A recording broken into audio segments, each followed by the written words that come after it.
You are looking at Julian's pronunciation guide, where we look at how to pronounce better some of the most mispronounced words in the world, like this other curious word. But how do you say what you're looking for today?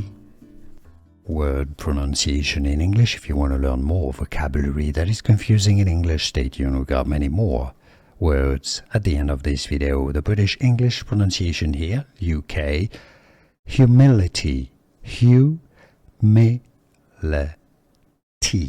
The stress is on the second syllable, the me syllable, humility. Now, the American English pronunciations in the US as opposed to the UK, it's usually pronounced as humility with a flap T that sounds like a D. Humility, American English, US, United States versus humility, British English, UK, and now you know.